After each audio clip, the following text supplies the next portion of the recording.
Good evening and welcome to Inside News. Tonight, the Courier Candidates event for Position 3, starting right up here in just a couple minutes.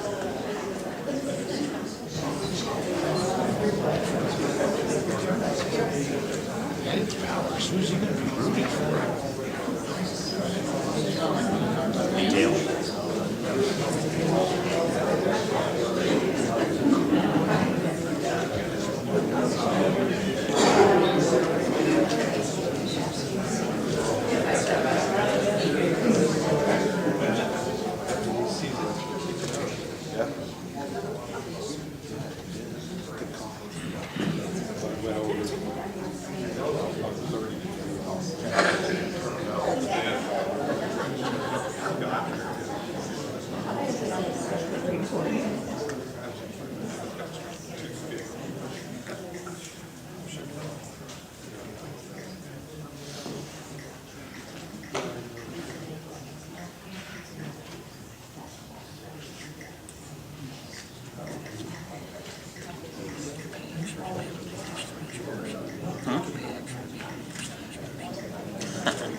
Yes, ignore it.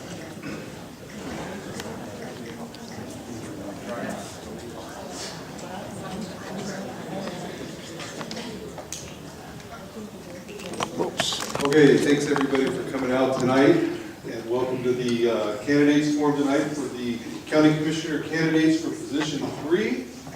The event is sponsored by the Grants Pass and Josephine County Chamber of Commerce and the Grants Pass Daily Courier. My name is Kevin Widdison. I'm the editor of the Daily Courier. And on our panel this evening, we've got Larry West from Toastmasters, Colleen Martin, the president of the Chamber, and Jody Wainwright will be doing the timing. And she's also from the Chamber, and we're grateful for their help. The format will be each candidate will have 2 minutes for an opening statement, and then we'll start the questioning. We'll start during the first half of our program with questions that were developed by a committee of Chamber of Commerce members and staff at the Daily Courier, and then we'll take an intermission after about an hour, and then we'll field questions from the audience. There's cards on the table out there, plus there's ambassadors around with the cards. We are only accepting the questions in written form, so if you want to ask a question, write it down and give it to an ambassador, and they'll get it to the table.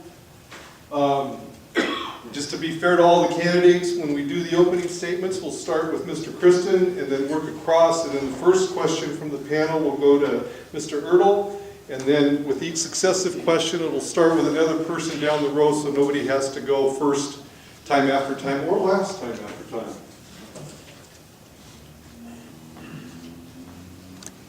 At the end of the evening, each candidate will get 1 minute to summarize their positions. And we're going to wrap it up right at 8 o'clock and keep this train running on time. So without further ado, we'll go ahead and start with Mr. Kristen with his opening statement. Good evening. My name is Shane Kristen. I live in Williams. I'm running for Position 3. I have government experience. I was a government employee. I have private experience. I know the hurdles that private enterprise has to jump through to deal with. We can't hear it. I have been a government employee. I know how government works. I've also worked in the private sector, issuing permits for gravel operations in California. So I know the obstacles that a private enterprise business has to jump through to satisfy government. I'm well aware that a lot of those restrictions and barriers need to be lessened so that we can generate a healthier economy. I really, really want you to take a look at all of us, and you're going to be the judge of who can work together. I want you to really consider that. Even if it's not me, make your best decision. There's some controversial figures running. There's been a lot of finger pointing so far. I may be even viewed as controversial by some. But I know that my integrity is intact, and I know what it is to be a public servant. And that means I work for the constituents without unbiased position, without any self-interest involved. That's my pitch. I need your vote to succeed, to make it through the primary. My name is Shane Kristen. Thank you. I just want to drop the mic. I just want to let you know, 15 seconds before your time's up, Jody's going to hold up the yellow and the red stop. And we have 3 minutes. You have 2 minutes for this. Let's try it. Bye-bye.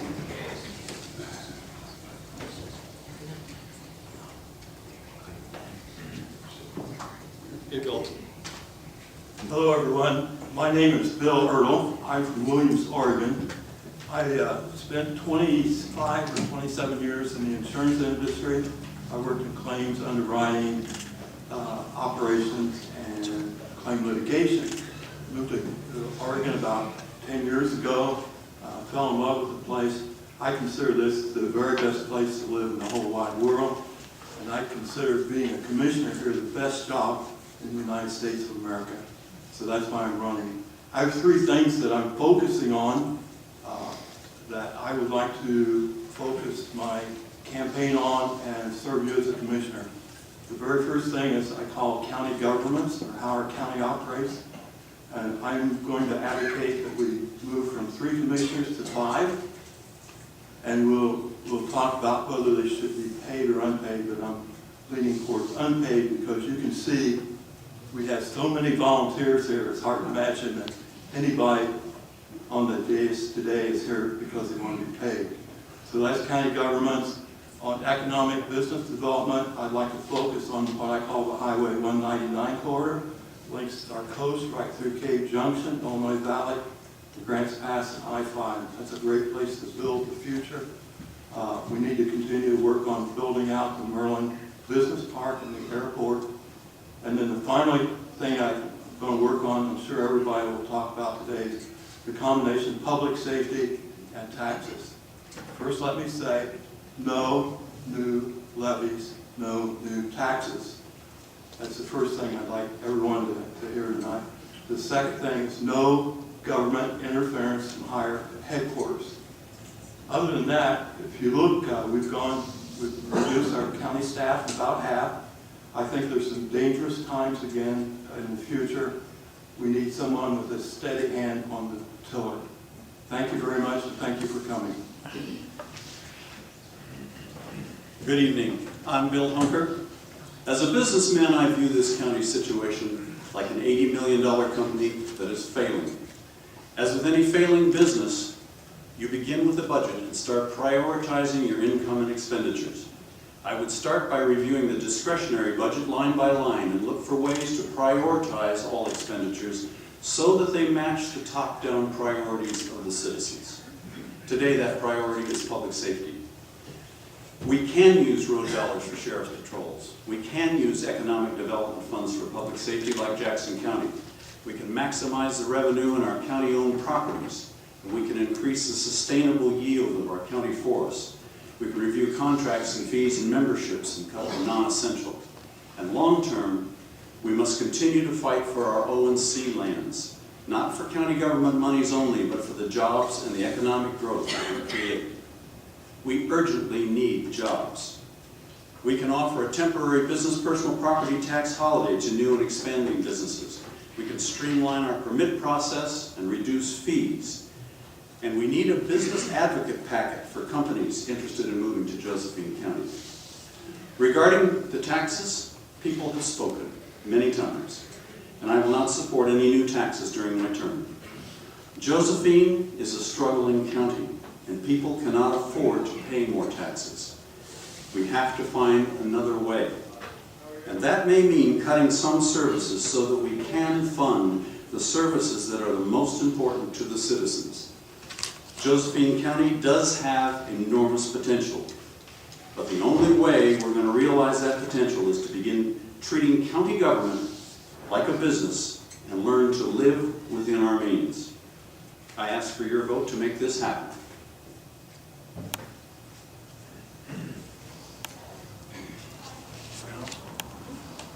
I came to Josephine County 15 years ago to raise my kids and start my business. Those 15 years have given me a unique perspective on the local economy and the local business community, which I believe is poorly represented in our local government. Our community keeps having the same recurring problem without effective solutions. The top concerns that need to be addressed start with public safety, economic development, and restructuring. As for public safety, I have a list of steps that I call safety first funding. These are steps that we have to do in order to move forward. Number one, work to prioritize the budget for public safety first. Conduct financial and performance audits on all county departments, review all county assets and properties for revenue potential like timber and real estate. Explore privatization. After the audits, we need to trim any excesses and dedicate those funds to public safety. And end, work together to fix any and all shortfalls. When it comes to economic development, my ideas are to create a capital projects advocate, pursue grants to update and enhance our parks, remove barriers in planning and building, work toward grants for economic development, work to help bring new companies to our county. Because of our limited taxable property base and limited population, and increase the cost of government services, sorry, I knew to do this, we need to start restructuring our government model to better represent the realities of those limitations. Most people I talk to do not want more than the essentials from government. There is definitely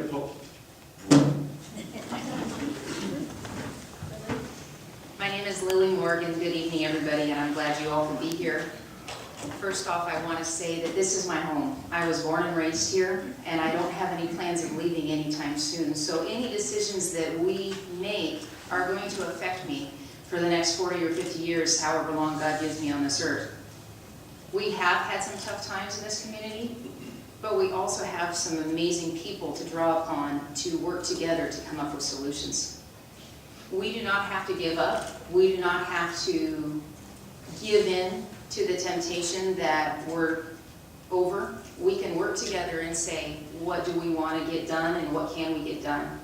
The first priority that I will also focus on is making our community safe.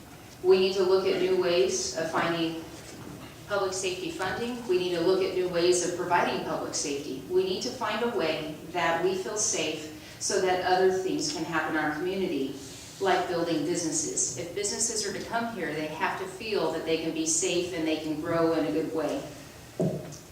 I have a proven track record of respectful public service, both as a parole officer and as a city councilor.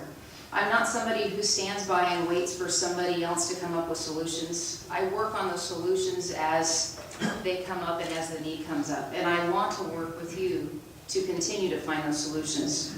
But I believe it means that we have to lay aside our differences and come together at the table and listen to each other and show respect for each other and find a way that we can live in this beautiful community together. Josephine County has one of the lowest job rates as far as for our payment for our workers. We get paid so much less than other communities. So if we're to build our economy, we have to find a way to bring businesses in that provide family wage jobs so people can return here after school. Thank you. Good evening, everyone. Mark Seligman. This is a campaign about values and issues. I was born in New York City, moved to Northern California in 1975. I have 2 college degrees, one in business administration and one in sociology. I've been a landscape maintenance owner for 35 years, a homeowner here for 20 years. I learned the value of working hard when my house burned down 2 years ago. I ran a business, I took care of my sweetie, I ran for county commissioner, and life went on and I rebuilt a new house. I challenge anyone to do what I did during that stressful time. I'm like the phoenix rising from the ashes. I look for prosperity, trust, and hope. Those are my goals for this county. You'll know how I stand. There will be no political correctness for me. I will tell you the truth, even if you don't like it. Poverty, crime, and homelessness is hurting our county. I've been an advocate of seniors for years regarding no on tax levies, regarding the Meals on Wheels program when it was challenged by the county commissioners. I'm an advocate for youth. There will be clarity and transparency in my campaign. We need economic development. Any form is good. I'm the #1 proponent of the cannabis industry in this county. The multiplier effect is enormous. Security, greenhouses, etc. This is what's helping this county work right now. I'm for responsible logging. We've been a retirement community, good for us, but we need to concentrate on our youth. Our youth are leaving us, or they're in crime, or they're not getting good jobs. I make a contract with the voters never to support a tax levy. A rising tide lifts all boats. My goal is to enrich people and businesses, not government. Trust that what we do, we say. I hope to be clear with you, and there will be no ambiguity. Thank you very much. Thank you for coming. I'm Raymond Smith, running for position 3. And the reason I'm running is lack of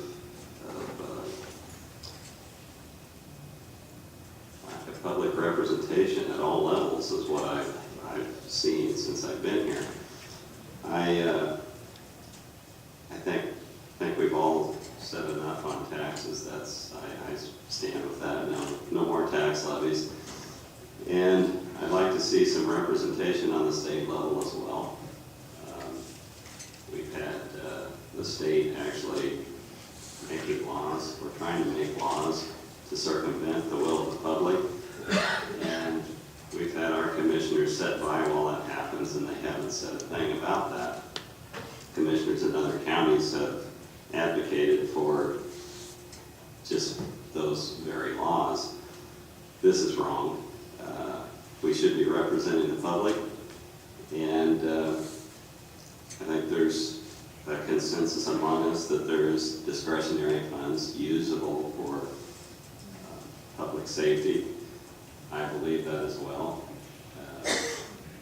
Nobody will know just exactly how much until someone gets in there and start digging and see what you can do.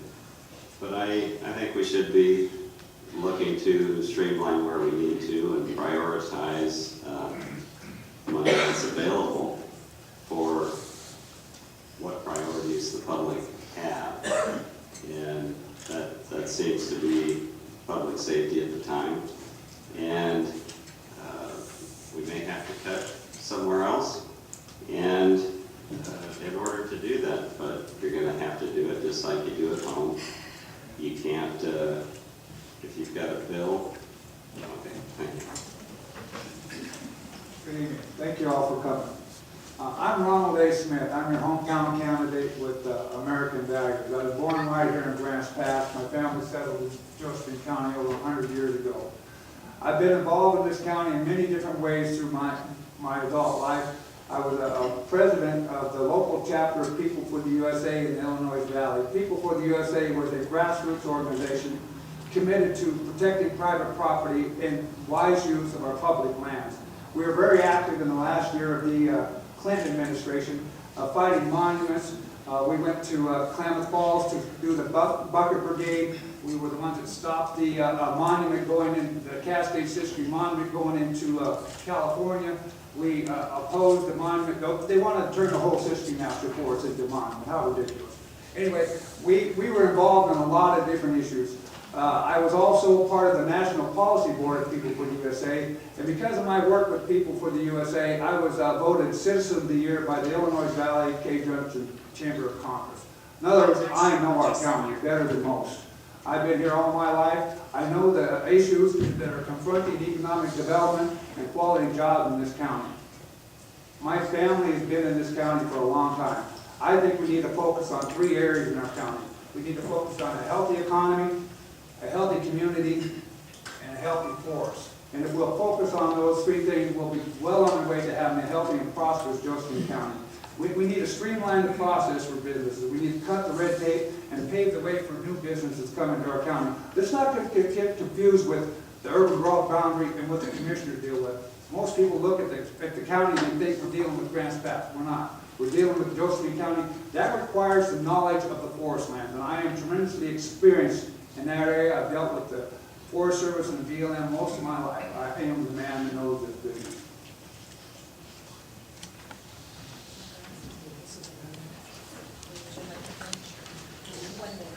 Okay, you each have 1 minute to answer the next question, and we're going to start with you, Bill, Mr. Earl. Sure. Other than public safety, what would you consider the 3 most important county departments, and what would you as a commissioner do to help these departments fulfill their missions? Well, the first department I'd want to talk about is our planning and permitting department. I think that's critical for not only future development, but current businesses that operate here. If you go to our county planning department today, there's good people there, but they're only open part-time. So let's say I happen to be a real estate broker. I have a client in town, and we find the right property, but they want to know what they can do with that property. In fact, I want to take them by the planning and permitting department, and it may or may not be open. So the planning department would be the first one I would look at. The second department that I would like to think about, okay, is our Treasury Department. It seems to me that there should be an opportunity to maybe combine both what our county treasurer does and our county CFO, and I think I'm out of time. Thank you. Mr. Hunter? No hunger. What are your community, civic involvement? No, he has to answer the same question. Can you repeat the question now? Yes. Sorry. Yeah, we're going to ask each of you the same question. Sorry. Okay, I'm going to go with Bill on planning. I think that if we're going to make our county attractive for businesses, we have to hold hands with them first to make sure that as they come in, as businesses come in, they're going to deal with planning primarily. Public Works is another one that is an integral part of our county. I think they're doing a good job. I think that we can continue to work with them. The accounting department, or the treasury, as you say, I see that as a beginning point to work with them. I at this point, know that what we've done in the past, we cannot continue to do in the future, and there's going to be time spent with a budgeting and the CFO and the treasurer to see that we can put the county on another solid footing. Okay, I'd like to again agree with both of them on planning. Planning is, I would say, other than public safety, one of the most important because it engages most of the jobs in this area. One of the things that I mentioned in my original thing was an advocate inside of the planning department that can help bring an advocate that is based there to help people that come in with projects to be an advocate for the project, to help bring in larger projects that can help fund or bring employees to the area and create jobs, and also help tap the natural resources. One thing that you keep hearing in this area is that people come in here for a good idea, and then they have to jump through all these hoops. This particular individual would be able to advocate inside the government structure for that particular project, and that would be their. I believe that efficiency is important, and planning and building is one of those departments that can make or break the growth of businesses in our community. If we have a yes, we can attitude as they come in to build or building or get permits, we need to be public service oriented. And so instead of saying you can't do that here, we need to say, okay, let's help you get this done so that we can do that. So any barriers that would exist in planning would be a good start. Public health is important. Right now, with high poverty comes health issues, and Even our WIC program is suffering locally, and except with partnerships with private industry, we wouldn't be able to do those programs right now. And I'm going to go on a personal one here. I think the IT department is so important because I've been on a day where the computers go down and you can't get anything done. So for efficiency's sake, our IT department needs to be working properly. Mr. Seligman? Two of the most important departments is the planning department and public works. As a county critic, I am critical of a planning department that has onerous business regulations. Thank God we're not like Jackson County, which tried to regulate cannabis growers. I support the rights of patients and growers, and we have, at least here in Josephine County, a huge opportunity where Jackson County has failed. Business regulations of all types, the planning department is in control of, and then that needs to be lessened. Public Works. Public Works holds the county hostage as far as safety. Road dollars should be going to public safety. I support the sheriff in that any excess money be given not to Public Works, but to the sheriff's department so we can have deputies on the road. Mr. Raymond? Excuse me, Ray Smith. Well, I would agree that the planning department is number one. You do need to look at what's holding back operations and people from building or developing, and of course that has to be done reasonably as well. But I think a look at all the departments would be where I would go as far as money-wise, and looking to find ways to streamline each of those departments is the thing that I would want to do. But planning and public works would probably be my top two. Mr. Watts? Well, ditto. I think we need to streamline the process in planning. Why should the county be more restrictive than the state? We already got a lot of hurdles with LCDC for a business to come in and set up anything outside of Urban Grove County. So we need to streamline that process.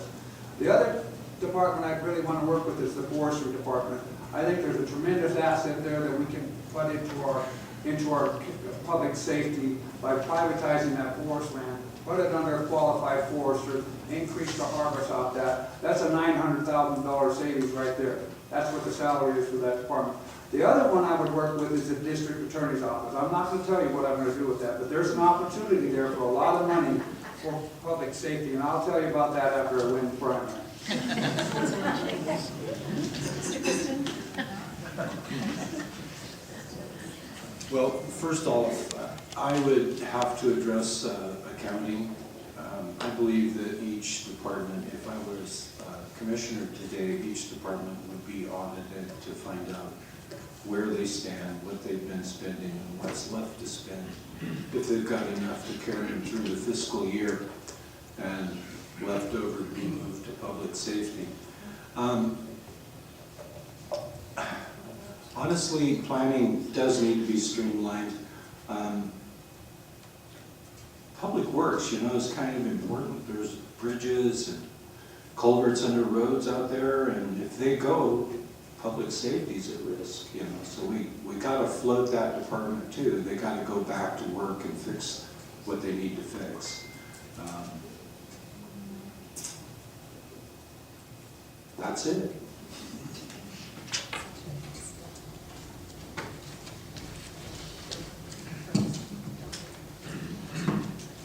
Candidate Bill Humber, what are your community, civic involvements, political activities, and grants passed in Josephine County?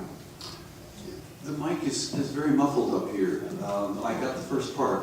What is my involvement in? What is your community, civic involvements, political activities, and grants passed in Josephine County? My involvement happened almost 3 years ago with the involvement in the nuisance ordinances, and I was amazed and somewhat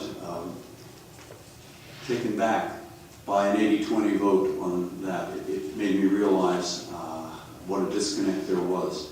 And I got involved in that, and I started a recall effort, Cheryl Walker, and that dipped me in deep into the politics of Josephine County at that point. I was all over this county talking to hundreds and hundreds of people in that involvement. And so that got me started.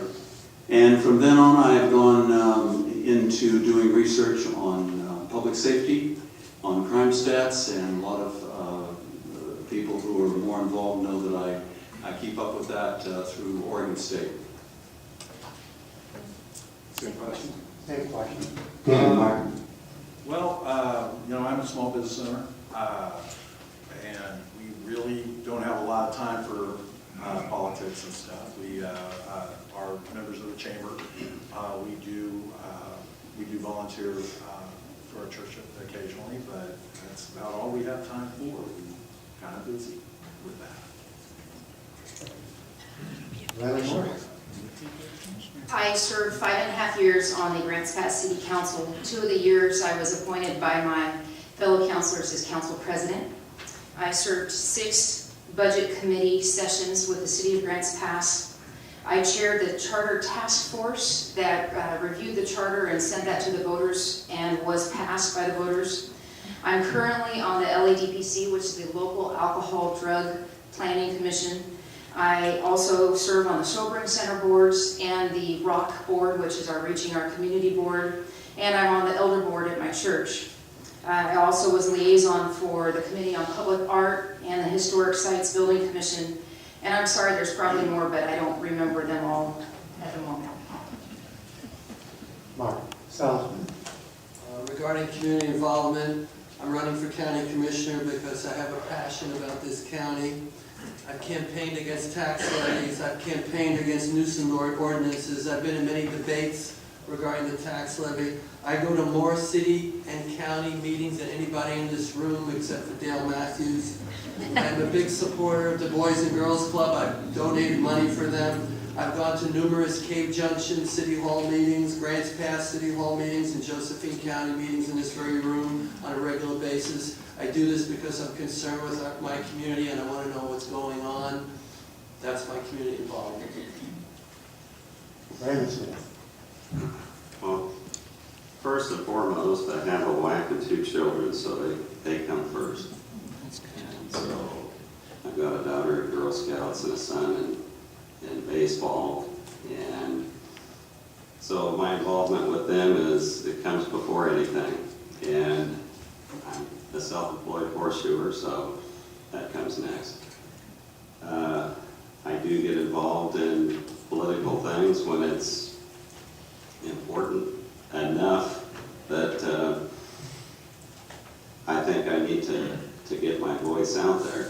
And I do that at the state level as well. I have sent letters to the state regarding legislation that they've proposed, and I come to meetings here when I have the opportunity.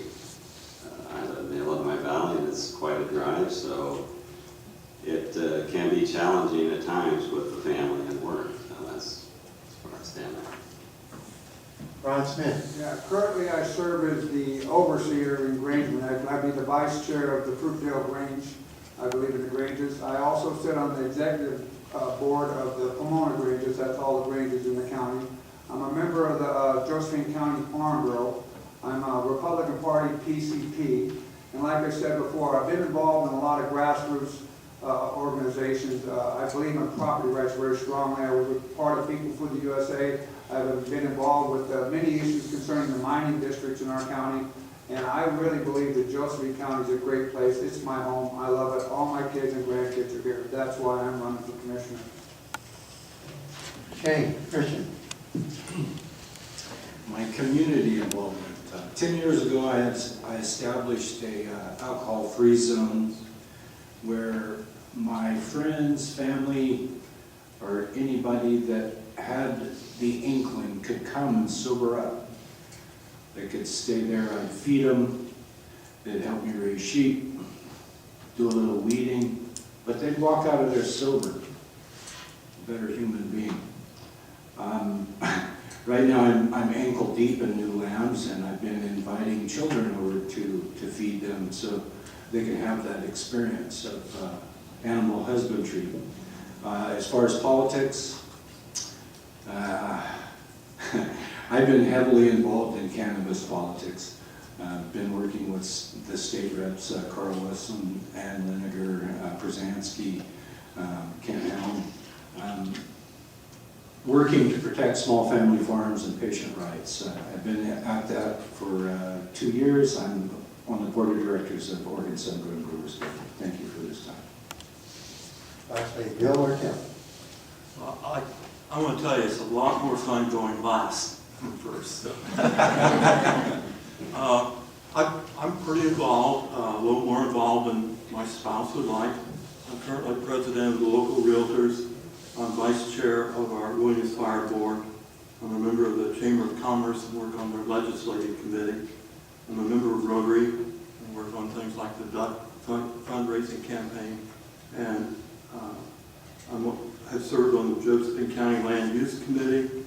I'm involved in my local military association and was president of that for a while. Past church elder, and I served as the Josephine County Republican chair for 4 years. So those are the important ones. I'd like to compliment my guy that right here out in Williams. They formed an Oregon Cannabis Growers Guild. I don't get the acronym right.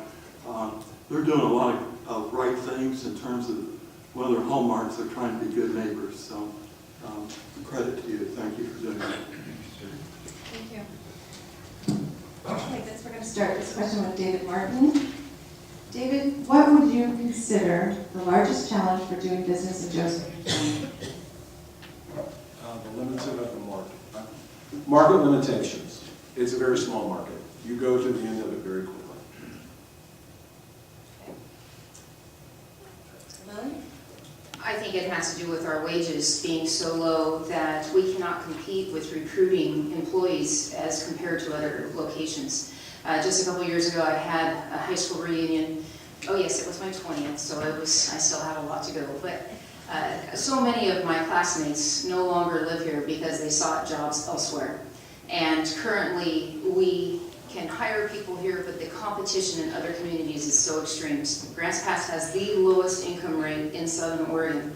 And in order for businesses to be able to compete, we have to be able to recruit good employees. And in order to recruit, we have to have an economy strong enough to support those wages.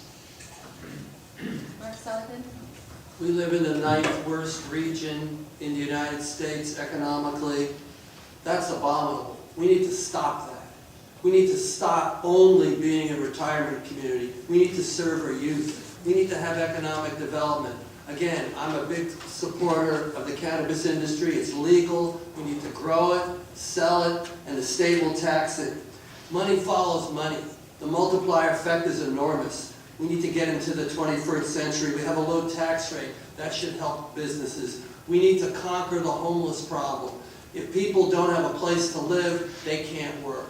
I'm a landscaper. I put an ad on Craigslist every once in a while. I get 30 people for one position. They're all good. There's people that want to work here and there's not enough jobs for them. So what do? They move away. We have to stop losing our youth. That's our future.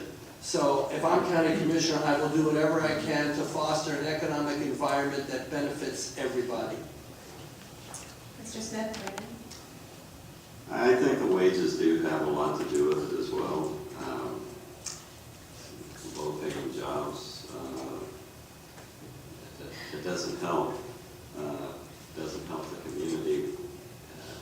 You can barely pay bills with it, and I think education as well.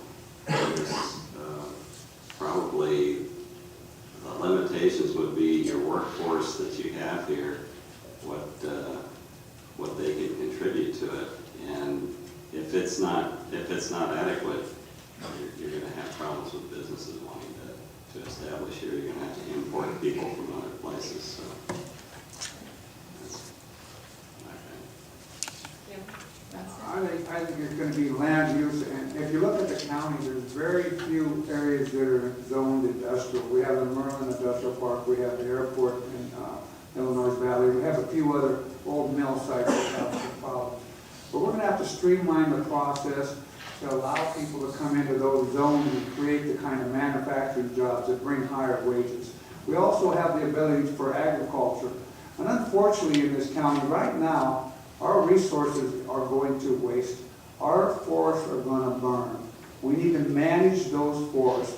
I warned everybody in 2002 that if we didn't change our forest policy, we were going to have a fire. Guess what happened? The biscuit fire. Guess what happened to the timber on the biscuit fire? Nothing. It sat there and rotted. Are we going to stand still for that? I think the forest is a big answer. I think we can do a biomass generator to create a lot of money and jobs from thinning the forest, reducing catastrophic wildfire. Mr. Kristen?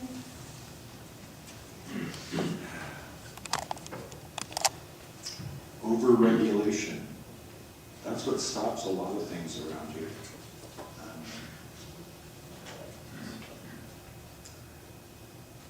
That's why I've been raising sheep. I can raise my own meat, you know, feed myself and my family and friends. We keep hammering on the planning department. Those doors need to be opened up so that economic development will exist here. The way it stands right now, the doors are kind of hinged, almost nailed shut. Let's streamline it, get the work done, get people to come here, make jobs. You know, we can only provide the atmosphere for business to come in this area. We don't create the jobs that businesses do. This is a really complex issue. I've given some thought to it. Actually, I've been to a couple of interesting meetings in the last couple of weeks. One was put on by a consulting firm that's looking at this very issue. There's two things that the audience should know right off the bat. County has little influence on this problem that we're talking about. For one thing, when we talk about regulation, most of the regulation that we deal with comes from the state and the federal government. So the regulatory environment shines on Jackson County, Joseph County, Douglas County, almost on an equal thing. This is where we need our state reps to really roll up their sleeves and work for us. The other thing that is a problem is that we have very little buildable land in our area. And that's why I mentioned in my opening statement about the Highway 199 corridor. If you look at our county, where can you actually build much? And it's pretty much from Grants Pass down toward Caves Junction. So I'm running out of time, but be sure and ask me more questions about this. Thank you. Mr. Hunker? Over the last 25 years, we've really become a hollow shell for what we used to be when we had 30 sawmills in this county. And as those people had to readjust their personal lives, they left. Many went to college and they weren't able to come back and find jobs here. So we have, over the years, drip by drip, diminished our workforce. And our workforce, yes, we do not have the right wages, we need higher wages. But we have sent our brain trust away, and we're left over with what we have now as workers. Stories are abounding right now about, I asked workers to come in. I got 40 people, I could hire one because only that one passed the drug test. I've heard stories up to 240 were 200 were applied, 40 made the drug test. They hired all 40, 9 stayed within a month.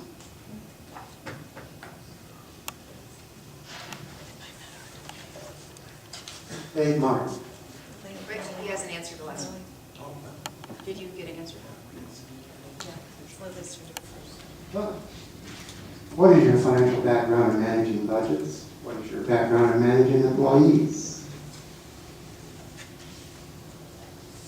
I had the fortunate experience of being elected on city council in 2010, a month before the budget season started. So that was my welcome to city council, was to be introduced to $100 million budget with the Grants Pass City Council, and I served 6 seasons on the budget committee. And what was found out quickly is I asked questions. I was willing to see what could be moved, what couldn't be, how does the process work through the goal setting, through strategic planning, and the entire process. When our levies failed, I was the one that spearheaded the move to take undedicated funds to rent jail beds in that first year. So very familiar with civic budgeting. And as far as managing employees, I'm currently the supervisor over the parole officers in Josephine County, and I have certifications for supervisor and mid-manager levels through the state.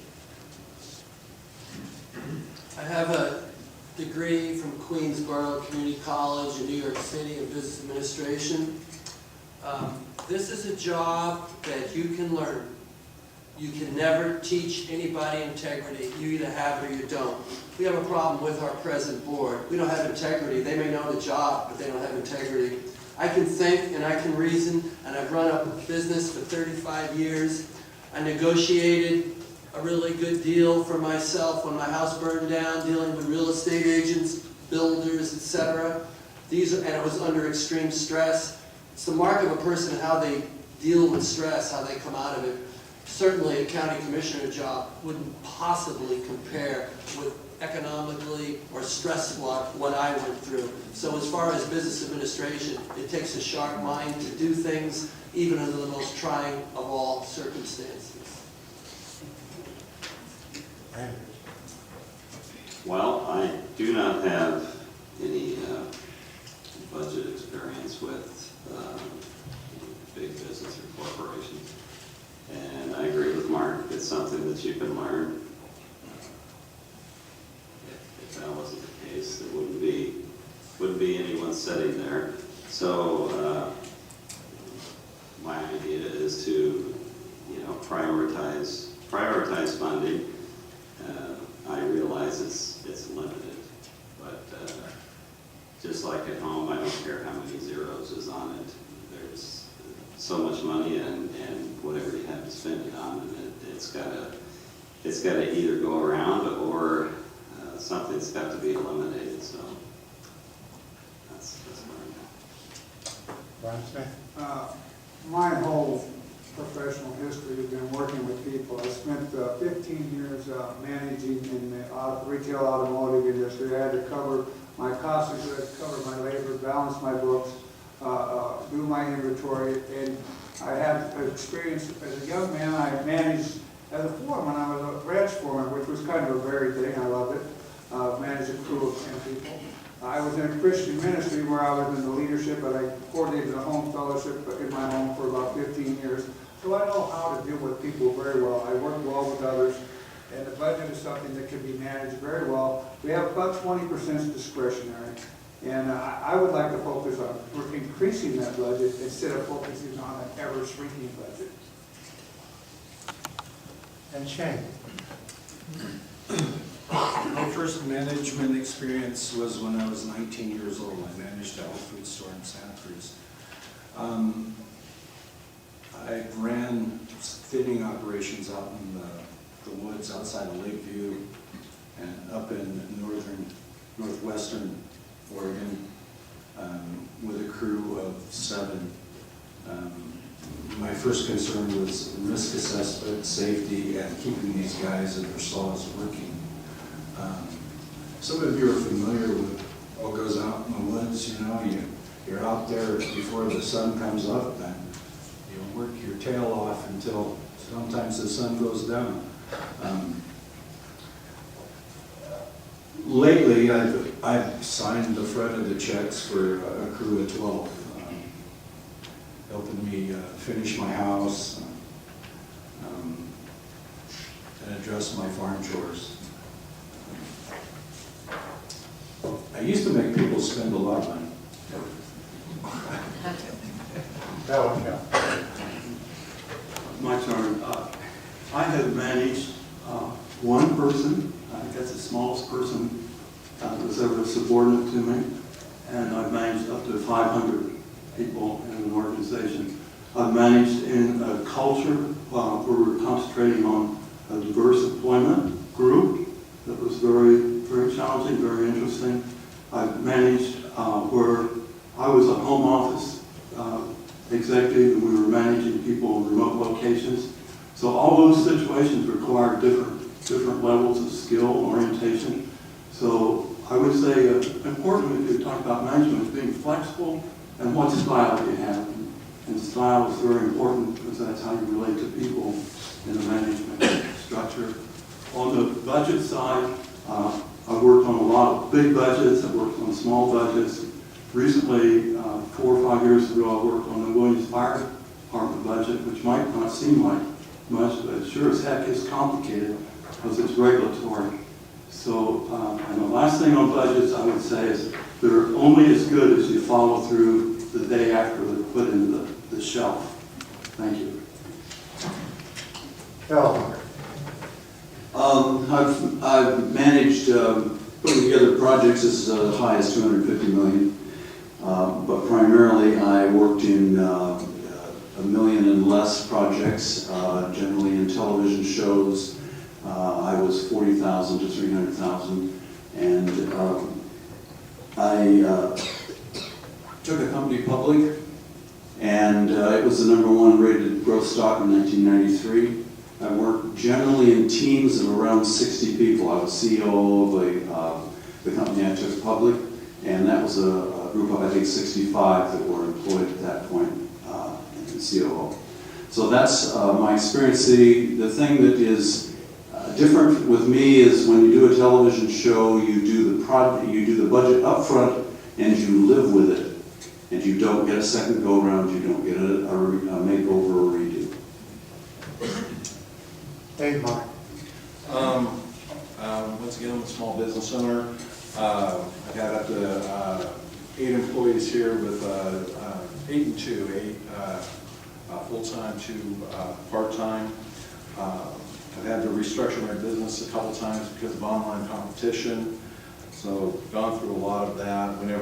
Before I came here, I ran I was a shift supervisor of a print shop that had 75 employees on my shift and a production manager. I've always been able to meet my payroll. I've always been able to, figure out how to restructure and, open up new markets and open up new niches. It's something that comes easy.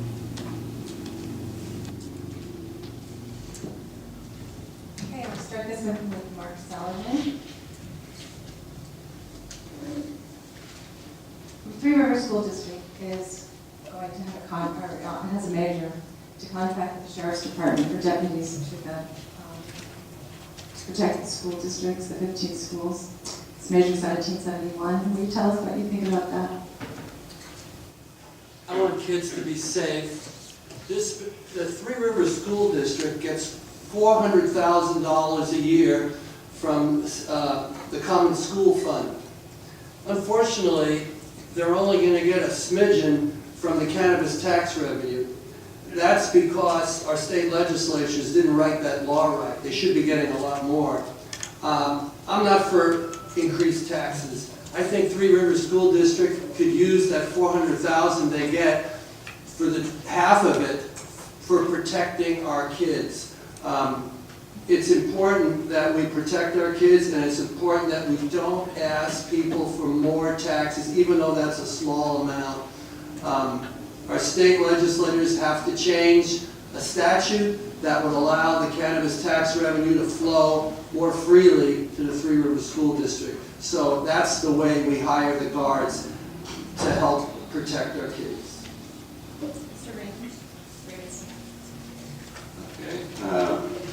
I don't support any new taxes. I have children. I want them to be safe. But most of our property taxes go to the schools. You have a school superintendent that's making more than the governor of the state. And quite frankly, I don't think that that's the best way, not just economically, but the best way to do it. I would like to talk about it and see what it would if you could arm some of the staff instead of a guard, if there was a shooter that was coming in, they just simply have to take out the one guard. But if you had a half dozen of the staff that was armed and trained, you'd be a lot better off. So. I kind of agree with him in the sense, I think it'd be better to train the teachers that were willing to have concealed carry. If you had 5 or 6 teachers on a property opposed to one guard, nobody, it's like, you know, if everybody was armed, we'd have less crime. You know, if you pass an ordinance in the county that everybody's got a gun, the crooks are going to go someplace else. It's just like in the schools. If they know that the teachers are allowed to have concealed carry, you're not going to have people coming to those schools. It's when you have a gun-free zone. How many of our schools are gun-free zones? There you open these people to come in because they know there's no guns on that property. If there's guns, if they know that the teachers are armed and there's possibility to have 5 or 6 concealed carry teachers on that property, you're not going to have shooters come on there. They're going to go someplace else. Mr. Kristen. Well, that question really makes me think. Do I want our children to be safe? Of course, they're our future.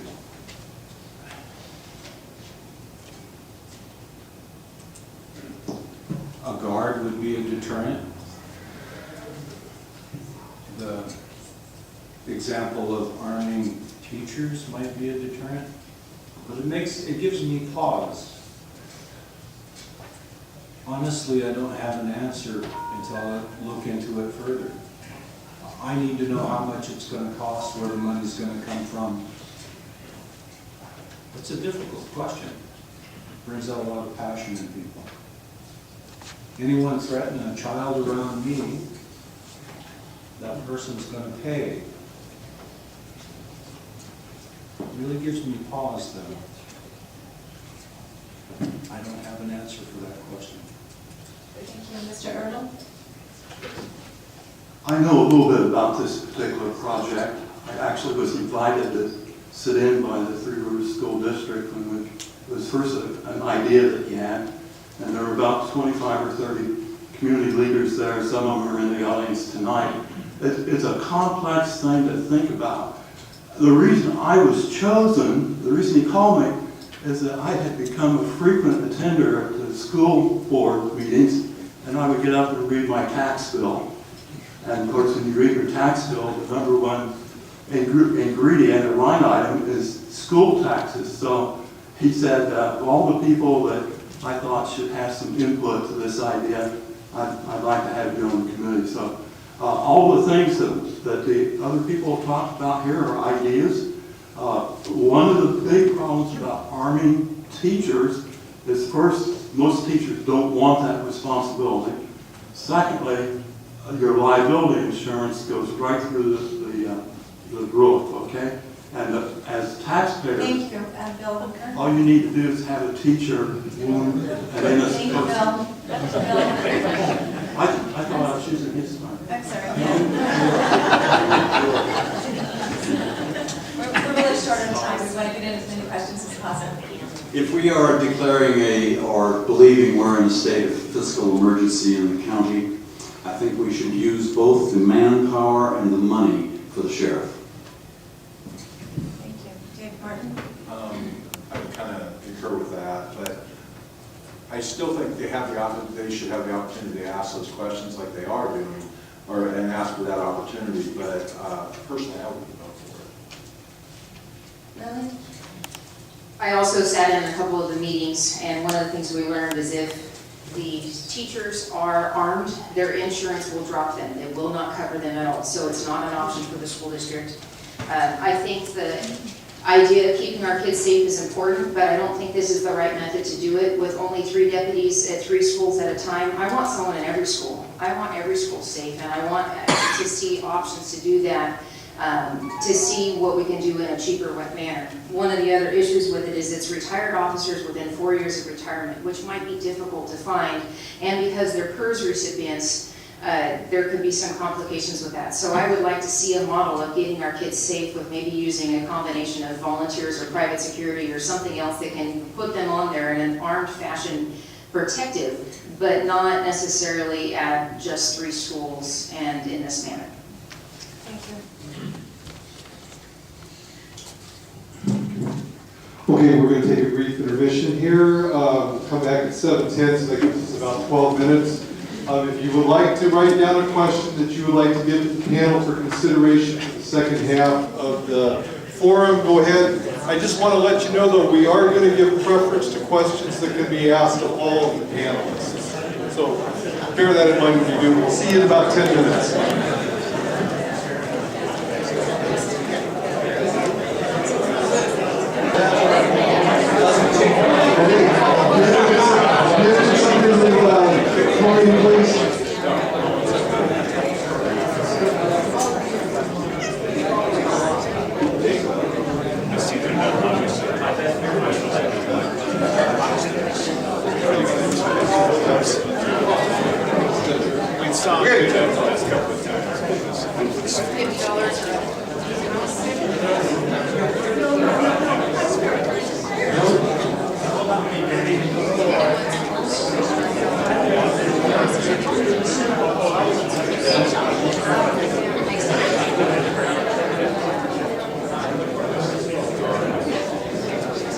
Okay, Colleen, it's all yours.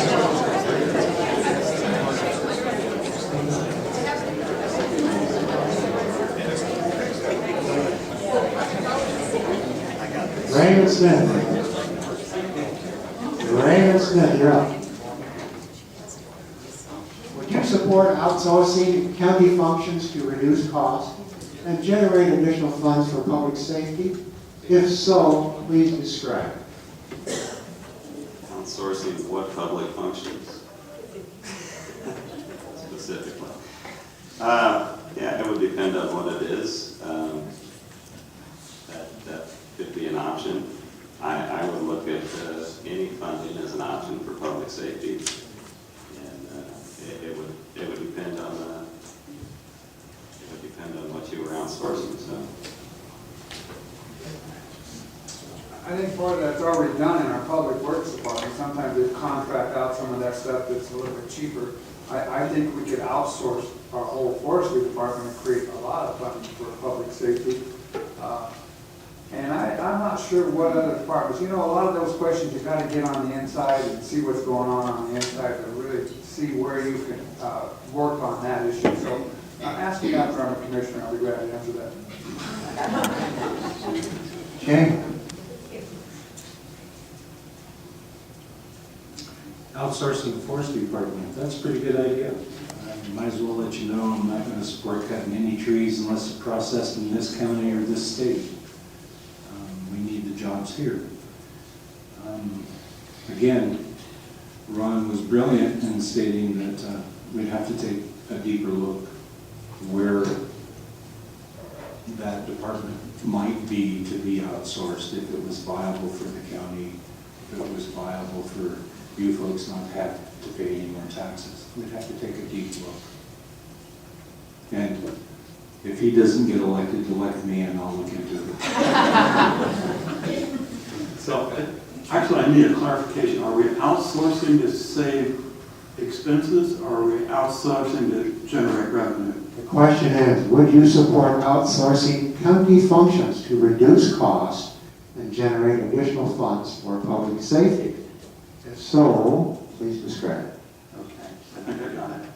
I think there's always the opportunity in all the departments to look at outsourcing. One of the that immediately comes to my mind, because I did it in my prior life in the corporate world, would be outsourcing part of the IT department. The problem I had with that is, oh my God, look what the state did with healthcare, building a health system that went nowhere. So if you're going to do it, you better know what the heck you're doing. I think somebody mentioned, I'm sure that we outsource part of our public roads. That would seem to make sense, that you'd hire somebody like Copeland to come in and do the paving. I don't know about management projects. There's actually companies now that running around, they come in and help you manage a particular department. but I'd want to look at it one by one. Bill? Most any service in county government currently is being outsourced somewhere. There's a whole lot of ways that they're trying to save money, and it certainly wouldn't be something I could come in today and say, this is the department, here's how we'll cut it, or outsource it, or deal with it. But I think it is absolutely worth exploring. If we are in a fiscal emergency, if we are in a crisis, you do things and you turn over pages you wouldn't under normal circumstances. And we are not under normal circumstances in this county at present. Dave? Yeah, I think that we have to explore every department and look for privatization and outsourcing of any and all areas we can to save the money and dedicate it to public safety. We have to. Good. The first thing I would like to say is that the county is already outsourcing a couple of departments. Mental health is outsourced to options. Public health has a couple divisions that are being helped through All Care. And I also have experience having helped privatize departments with the city. We were aware of Joe Grow, that we were in the red by $500,000 a year, and we had an additional $1 million expense coming up, and we had competition in the private sector. So we did not want to be competing with the private sector, and we required that to be outsourced. But I also learned a lesson when we outsourced tourism, that it's costing us more than it was costing us when we were there. So there's some benefits to outsourcing, but one thing our county requires with our departments is public vote on outsourcing or privatizing departments. So that's something that would have to refer to the voters. And also it would require us working with the unions to see if they would come to the table to work with us to find a solution. Regarding outsourcing, I think we have an example, at least a partial example, with juvenile justice, which has now been outsourced to a private firm to help our youth. Tax levy proponents cite the danger to youth by not having this facility. Well, that's going to be alleviated. We have scare tactics, like insurance rates are going to go up. People won't come here. The state will come in. Mayor Fowler, Grants Pass, said AK-47s on the streets of Grants Pass. These are all part of scare tactics to have you vote yes on a levy. We don't need outsourcing if the $1 million in road dollars are given to the Sheriff's Department. If there's anybody here who's from Cave Junction, we know they want to outsource to a private security firm for public safety. You don't need that if the $160,000 that's given to the Sheriff's Department is used effectively by nighttime deputies rather than day. So there's a reason to maybe not outsource if the county and various cities use their money more effectively.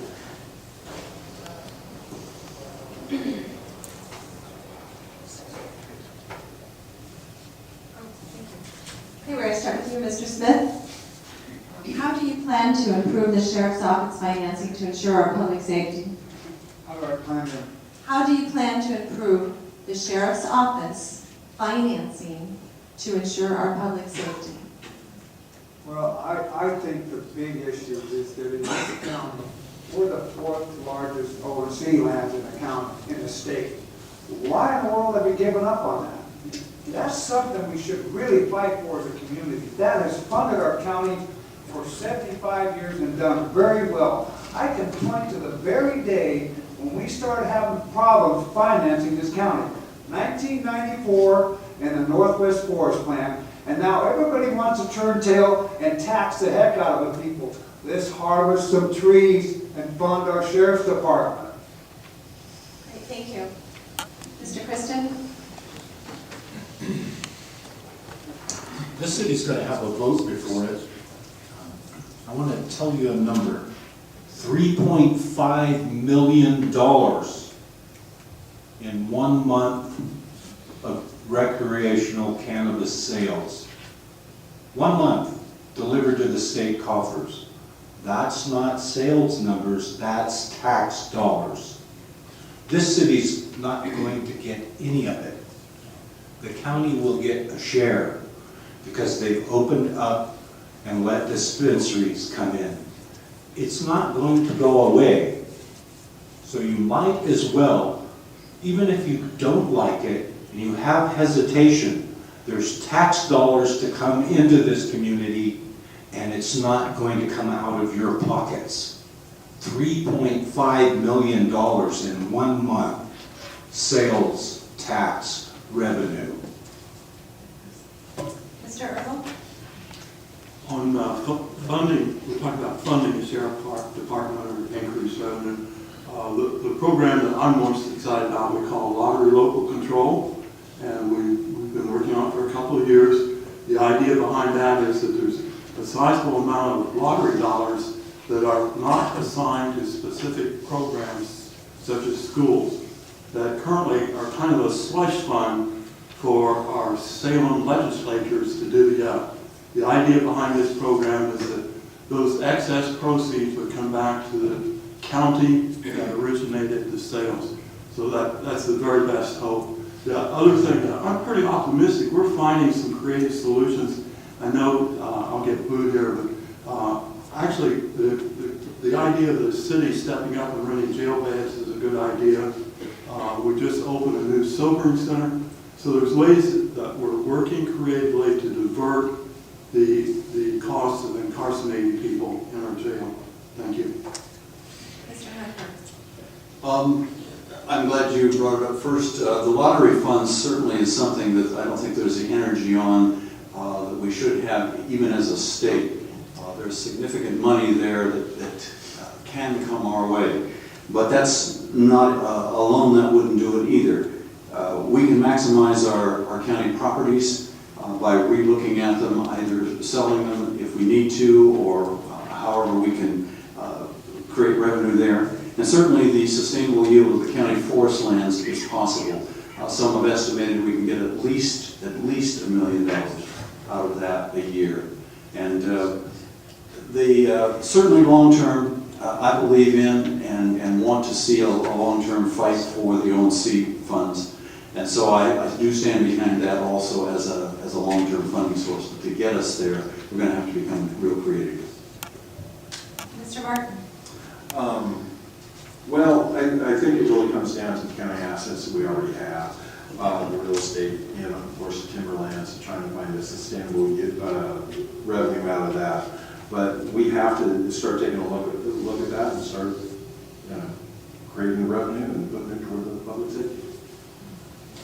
Ms. Horner? I don't believe there's one answer for providing funding for public safety, and the first step is for us to listen to the community. And I think this first step is to reach out in the community and have forums in every community that we represent, and to hear from them on what do they want to be provided for public safety and what ideas do we have to fund it. Each of these are good ideas, but they all have problems as well. And instead of just focusing on one, I think we need to focus on all of them. And we do a little here, we do a little there, and as a whole, we can bring in the funding to provide the services. But it's going to take us as a community building a consensus and agreeing on a way to do that. And without consensus, we won't get anywhere. Well, number one, we should sue the federal government for our lands. We have a Secure Rural Schools Act, will be continued, although all the naysayers say no. We have less of a need for funding if $1 million the Budget Committee allocates to public safety. Do we have an emergency here or not? Carl Wilson, our state rep, who I ran against as a libertarian, talked about this state of emergency and what this community needs to do, and that $1 million is a great example. If we have more jobs, a rising tide lifts all boats. We have less crime, less need for deputies. Greg Walden, our representative, refuses to fight for SRS dollars. He pushes for timber revenue instead. One of my major differences with Ron Smith, although I agree with logging, is what's easier, the cannabis money or the logging money? We need to do the easiest thing that will get this county money. Lily Morgan and I also differ on the tax levy. I've never been for a tax levy. She's been for every single tax levy the city or county ever had. Mr. Van Smith? In the short term, the money that's available needs to be prioritized for that, if that's the priority of the citizens. I think the ONC contract needs to be adhered to. The government's violated that. some time, but there needs to be something done. And timber, they can either turn loose some timber or start honoring their contract. And in the long term, besides that, I mean, it's going to take a variety of business to lift wages to where you're going to get a tax base out of the public. So that's the only thing we can get. Thank you. All right, the next question, we'll start with Shane. We have very serious, high-level crime, Measure 11 crime in this county. How would you reduce crime? What is your solution?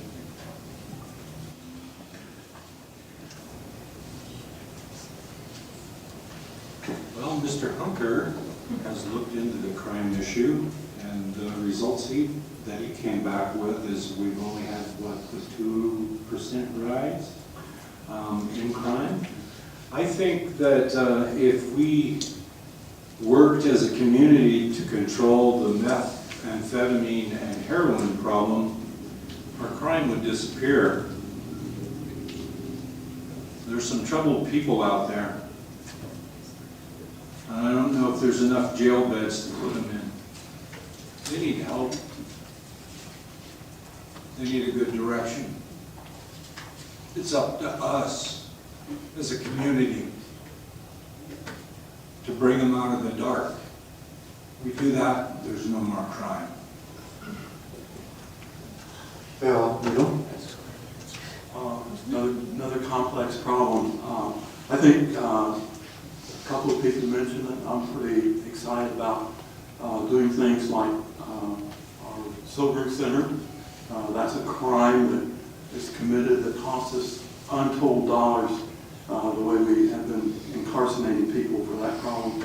So that's the first step. The second step is that we're either closer or it may even be open, as I forget the exact name that's tagged with, but it is a drug center where people who have a serious drug problem can go right here in Grants Pass and get a very inexpensive treatment that keeps them from becoming violent. And working with the SOS group, and there's some law enforcement people there, they said a heroin addict, when they're on heroin, are pretty easy to deal with. It's when they're off their medications that they become violent. So there's some steps that we can take in reducing the violent crime in our community. Thank you. Carl Hunker. I have not seen, nor has anyone else seen, the 2015 statistics for crime in the county. The 13-14, the latest 14, is that 86%, 84% of the crime is in the city, and 16% is in the county. And I know we can have lots of arguments and disagreements over how exactly, but that's what the numbers are. That's from the Oregon Uniform Crime Report.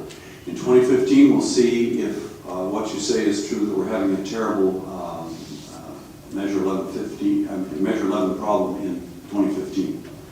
And I want to add, the sheriff needs funding. I am in no way opposed to funding the sheriff or helping out with public safety. But we have to base it not on anecdotal evidence, but on the actual stats that are happening, that are reported to the state by our people. Dave, Mark. When it comes to crime, there's no easy answers. One thing I will say is, if you don't address crime, it always grows. That's one thing that we always know. I think that the Sheriff's Department needs to be supported by this community, and the community needs to start supporting the Sheriff's Department financially as well. You need to start bringing people together and find out what it will take to get them to support that. I'm not completely opposed to, levies and for public safety. I know that I'm probably alone up here for that, but I believe that us move forward in that regard. Lily Moore. There's a scientific study called the broken window concept, that if you in a community allow a window to remain unrepaired after it's broken, it will bring friends and other broken windows and then other things. What we're seeing is because there's no proactive law enforcement in the county, people are getting more bold and our person-to-person crimes are increasing, so directly affecting our Measure 11 crimes. In 2012, our sheriff's office eliminated their records division and their detectives division. Their records division is the division that reports to the state and the federal government the crime reporting. So until a deputy investigates a crime, files a report, their records division sends it to the FBI for reporting. They eliminated the department that does the reporting, and their 911 dispatchers are the ones that are trying to do it when they can. There is a very plausible explanation as to why it's in the city. They have fully functioning city department that's reporting the crime, and the sheriff's office does not. And their deputies are up to 100 reports behind that haven't even been filed yet. We need to support our public safety. We need to do community-oriented policing. You know, I'm not going to sit on the fence and take both sides of the issue on this. I'm against tax levies. I don't think our crime problem is as serious as those that want tax levies. I agree with Bill Hunker, 84% of the crimes in the city, 16% in the county. Grants Pass has lots of police, okay? And they got lots of crime. Cave Junction has an ineffective use of the $160,000 they give the sheriff's department. I'm for getting at the cause of this crime. It feels good to get at the symptom, but you need to get at the cause. Why are people committing crime? Because they don't have jobs. When I lived in New York City, you never saw a 25-year-old walk the streets like you do here. Look at the soup kitchen. We need to build people's self-esteem. We need to empower our youth by employment, by any means possible. Fear and insecurity abounds here needlessly because those people that want a tax levy will talk like that. You know, we don't have enough sheriff's records, we don't have enough bookkeeping. This is from people that afford a tax levy. We don't need candidates running for office that are sitting on the fence. Right. Okay, well, it appears it's another funding question. That's what it seems to be directed at. Once again, I don't support any more levies, and the people have spoken many times on that. The only thing that I, as a commissioner, could do would be prioritize as much money as could be done to support the sheriff. I'd like to see cost of things lowered. That could be difficult. People in this county are poor, and if you've got to choose between eating or medication and paying taxes for a service, I think the choice is pretty clear. I have no doubt that there is crime. There's crime. There's always going to be crime. What the numbers are, I don't know. But Ron. I think you're going to find that most of our crime is driven by our drug problem. The heroin and amphetamines are causing a homeless problem. And unless we address those two issues, and it's real unfortunate now, and I'm going to disagree with some of these people, marijuana legalization has put the heroin and the amphetamines on the back burner. But these are our real problems that bring an organized crime into our county. I'm concerned that legal marijuana will bring organized crime into our county just because the amount of money that's there. That money will attract problems. But our real problem with crime is driven by homelessness, and the homelessness is driven a lot by mental illnesses, but mostly drug problems. Our heroin and our amphetamines got to be discussed. This is a community issue. A couple commissioners are not going to solve this problem. This is going to take a community effort focused on that issue, and it all comes down to a strong, growing, healthy economy. All right, so you don't like the finance questions so much, let's try something new. What do you consider the low-hanging fruit, or the simplest, things that can be done? If we'd like you to give us 2 things that can be done to first improve Josephine County.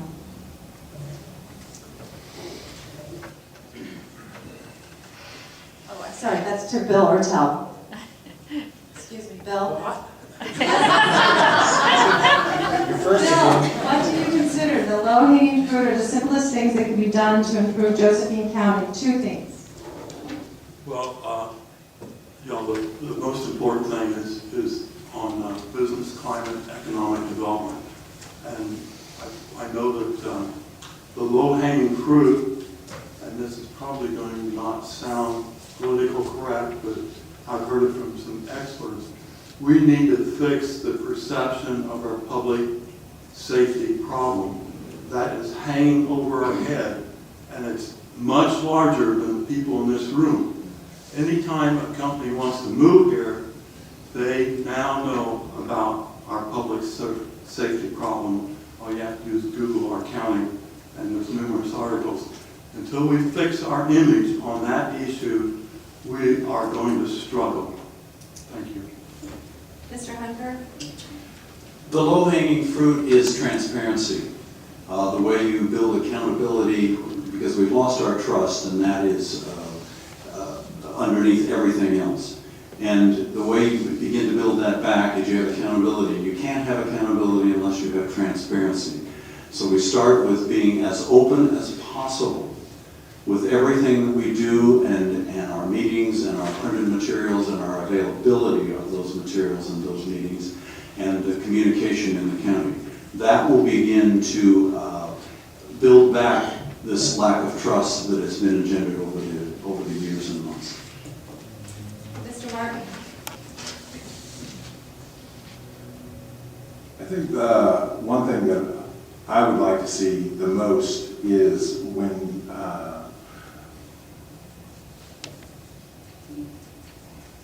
trying to figure out the best way to say it, but the being able to respond to people when they're talking and knowing that you're actually getting through. Most of the times when you go in front you see the meetings transpire, you don't see a lot of listening. Or you can tell that they've already made their mind, their mind is made up. You need to start to, have a system where people feel that they are being heard and understood. Ms. Morgan? Some of the things that can impact us right away are having our leadership of the city, the county, the school districts, the irrigation districts, all the taxing districts to stop competing for the same dollars and start coming to the table and working together to have a common goal of the economy of our community. There is a way that instead of us all applying for the same grant dollars or each going after the same things, that we can actually say, what can we do together and maybe come up with projects that will get us there together. So I think that coordination and speaking as leadership to represent our community is one of the first things. The other one is realizing that the economy of our county and our city are tied together. And right now there's a process of an economic development strategy being presented soon by Eco Northwest. And I think we need to see what we can do to implement those things. And part of that too is another community partnership is First Impressions from the Rural Development Institute. In the next 3 to 4 months, you're going to see efforts to improve our first impression of this community. Thank you. Mr. Sullivan? I have to take exception with Ron Smith. As far as the low-hanging fruit, this seems like a criticism of a legal industry. Legalized marijuana attracts crime. People, that is a completely uneducated statement, and it's not befit a county commissioner candidate. This particular industry is our wine country. $20 million are flowing through this county. 2,000 grow sites at $10,000 per grow site goes to many businesses in this town. When you say legalized marijuana attracts methamphetamine and heroin, that is an obvious false statement. Nurseries, fencing, greenhouses, we want to make it easier for people to apply themselves. I commend Ron Smith for being upfront about this. Now it makes you know who's for what and who's not for what. Okay, I am a cannabis supporter. This is what's going to help this county, and legalized marijuana will do just that. Thank you. Raymond Smith? Well, I think it's going to take the community as a whole really to come up with what they want, not what the government or commissioners or the city council wants. You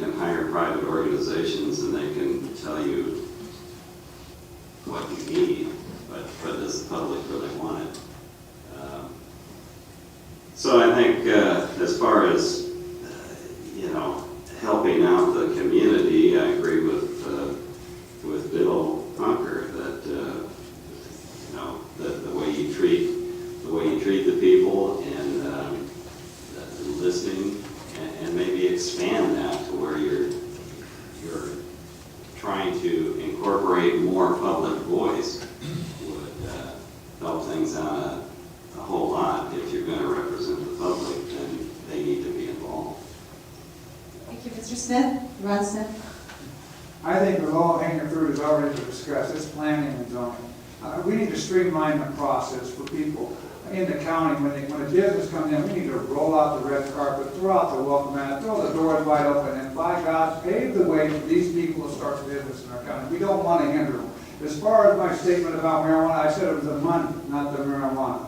Organized crime will seek that money. When you generate $500 million in this county, organized crime is going to get a piece of it, I'll guarantee you. I didn't say that marijuana attracted amphetamines or heroin. They've already been here, they're here. The marijuana's been here for 30 years. Has it saved us yet? No. Thank you. Mr. Kristen? Man, what a crew, huh?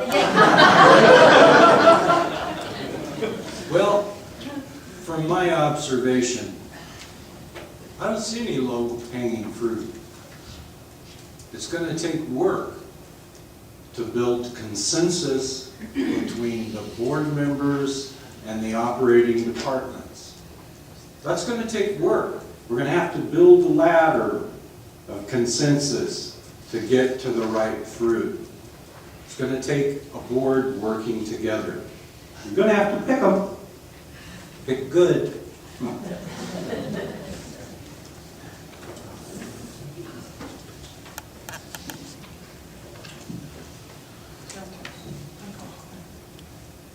Bill Hunker.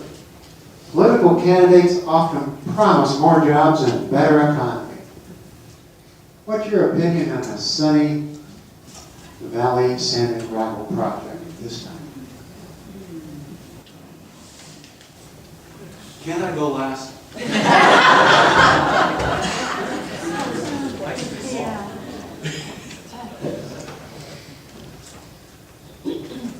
Part of that is a legal issue that I couldn't speak to. I'm not a lawyer. I certainly don't know all of the ins and outs of the lawyer that goes on. Some mistakes were made. They were made by the commissioners, and we've had to wrap back around, and people have spent a lot of money and a lot of time. Do I have a solution for what happened there? In being for the people, I think we're going to have to go earlier to the people and see if there can be consensus. It's a very complex problem, made more complex by the way it's been handled. And I think we've damaged relationships in the county. And in some ways it's brought a section of our county very close together. But it's been hard on the county in general. Hey, Mark. I'm not going to comment. I don't really know enough about that project to, make a reasonable. Lily Moore. I was still letting him finish. No, I'm just kidding. One of the things that is hard for our community is finding a way to keep the building of our roads low, and having aggregate that we don't have to recruit from other communities is challenging. There's a couple projects up in Sunny Valley, one on the west side of the freeway, one on the east side of the freeway. One, the rock is above ground, one, the rock is below the ground. And, the reality is they will bring jobs, but we also have to have an ability to protect the environment. And so through this process, we have to be able to find a way to come to the table and bring all that together. I do think that we need to have the aggregate. I do think we need to have the jobs. And we need to find a way that in the end, the land is put in a place that it's renewable for the future. Mark, say this. I agree with Bill Hunker. It's a legal issue, and that's pretty important. But ultimately, the community should have the input. And I'm going to sit on the fence on this one, and I'll admit it. Yes, we need the jobs, but there probably are some environmental concerns. I think the ultimate solution is, whatever community you live in, if something's going to go on in your community, you need to have a vote. So the Sunny Valley community needs to put something on the ballot that only the people in Sunny Valley get to vote on. Do you want this or don't you? And that should be the way it ultimately is concerned. We want local control on a county level, and we want local control on a region level within our counties. So that's my view. Let the people of Sunny Valley put this on the ballot and let them vote on it, what they want in their community.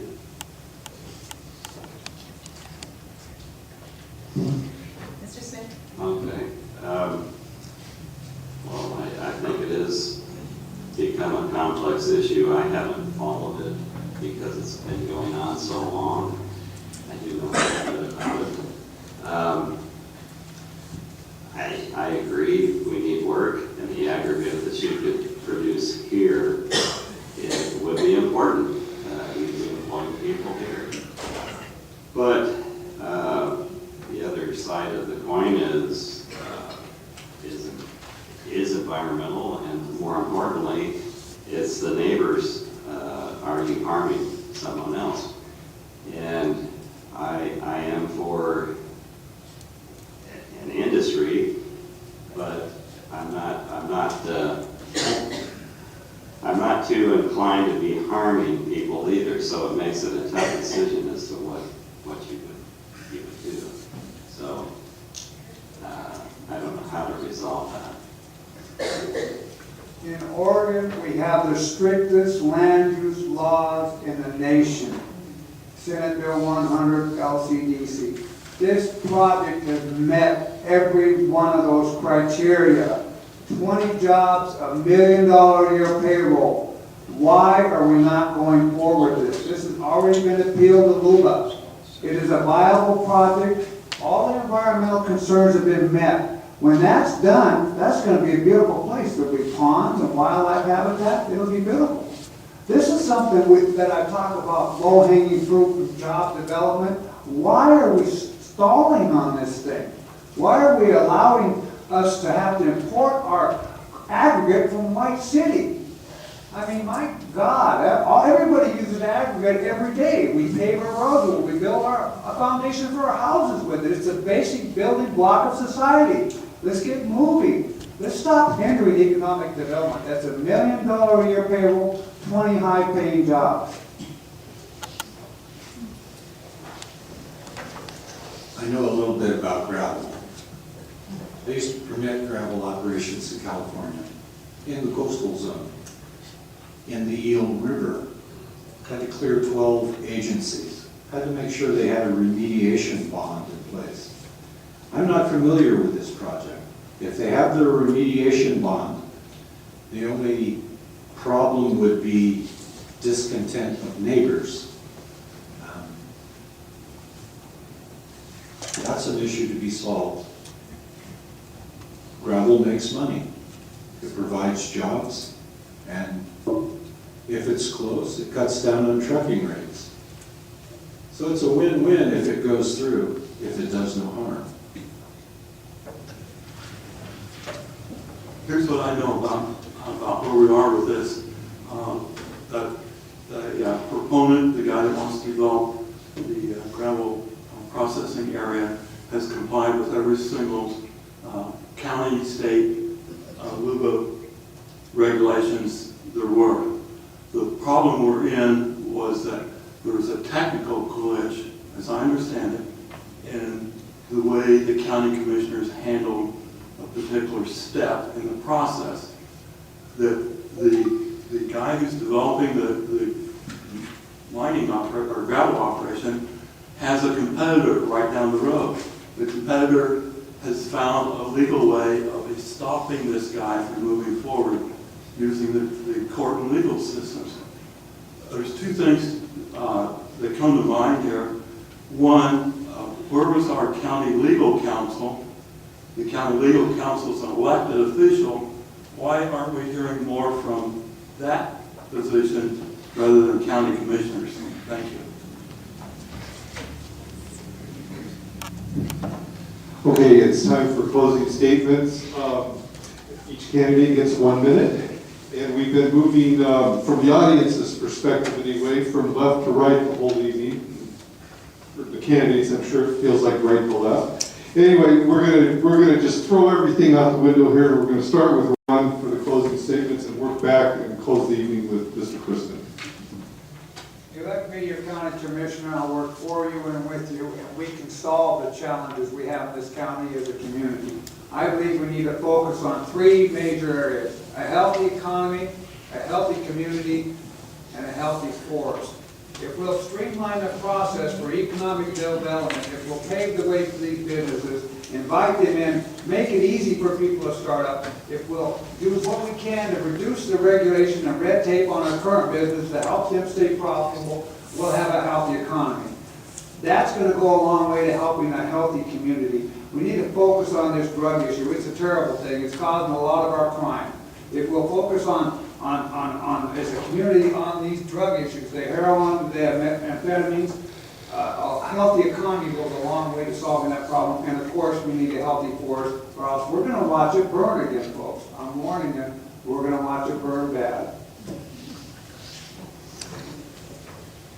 I'm not going to promise anything other than the fact that I will represent the public and their voice, and I will work to see that your money is put where you want it to be, and try to capitalize as much as possible on what can be brought into the county. I really think that we need more public input. I think we need more public willing to step up and get involved, and maybe to simplify this whole thing a little bit. I'd like to see more regular people get involved and run for office, and hopefully in that you can make a difference. So, One of the most important things in my campaign is telling the truth. My dad said to me, "Mark, never lie to me, always tell the truth." And some people may not like the truth, it may be unpleasant. I'm not going to sit here and make you feel good. I want some prosperity in Josephine County. When my house burned, it took me back a little bit. I go, you know, I'm up here in Portland, take care of my sweetie. When I get back down there again, I'm going to run for county commissioner and do whatever I can for prosperity. I'm a 21-year resident of this county. I want economic development to help our youth. I want trust and ethics in county government. I support cannabis, responsible logging. If I'm elected, Paul Wilson and I will share a common view. We will not have any states of emergency, and we will put forward the best thing we can for the cannabis industry. You run on your record, and if you're an elected official, whether it's city or county, and you run on your public statements. I stand on mine. There's no fence sitting. You know exactly how I feel. Again, I want to thank you all for being here tonight. It has been very interesting to hear from all the candidates. I saw a need 6 years ago when the city council had some vacancies, and I stepped up and I wanted to help. And I realized that working with the community, we can find some solutions there. And we were able to build some stability back into city leadership. At the same time that I was working full-time and on the council, I knew I wanted to have more business experience, and so I went back to grad school. I went to grad school for business management. With the experience and the education that I have, I believe that I am the candidate that can help work with you to find the solutions here in our community, that we can bring in better jobs and utilize the resources and the people that we have here as we are prioritizing and making our community safe for our children and the future of this community. Thank you so much. I'm Lily Morgan. In the coming years, not just us, but all small rural counties are going to be facing funding problems. We need to get creative and design a working model to take us into the future. From restructuring how our government works and fulfills its missions, to smart, equitable ways to create revenue. Let's not be held to existing structures. Thank you. I'm David. We cannot afford 4 more years of bureaucratic business as usual. We need leaders with vision, businessmen who can step up and turn around this failing $80 million company and make it responsive to the priorities of the citizens. Who do you really want to have in charge of your county?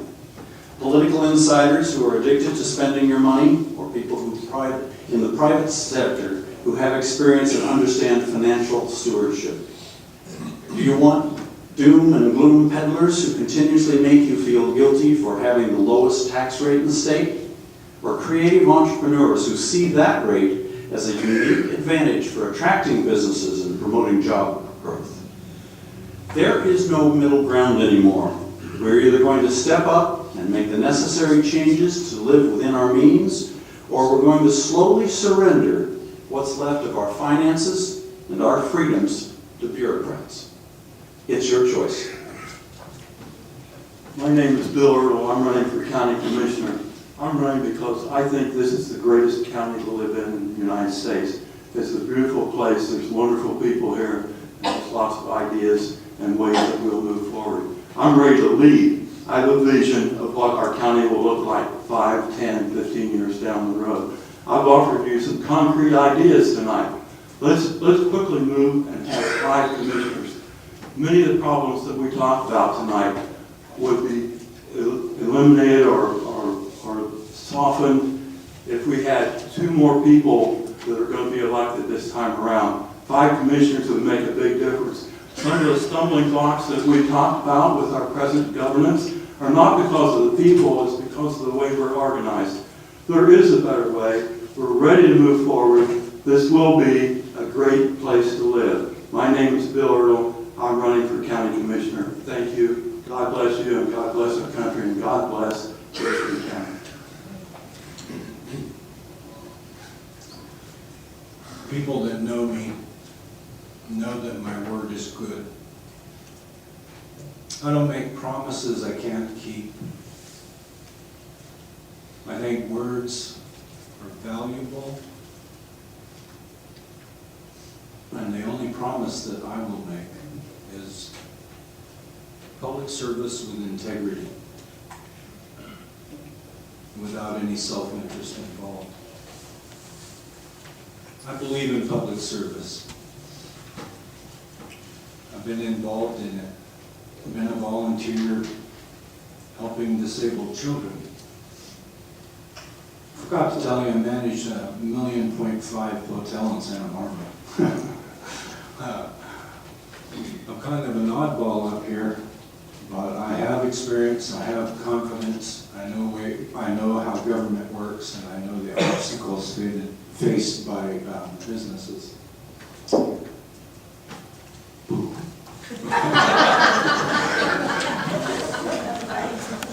Okay, thanks everybody for coming this evening. First, let's have a round of applause for our candidates.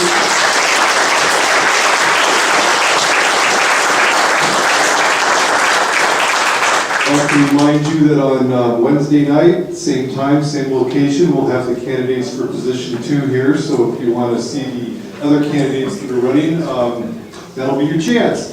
And finally here, if you want to socialize and talk about what's happened tonight, I invite you to do that, but please do it out on the front steps or the sidewalk, because we've only got the room here for a little bit while longer, and I gotta turn the keys in. So thanks, bye.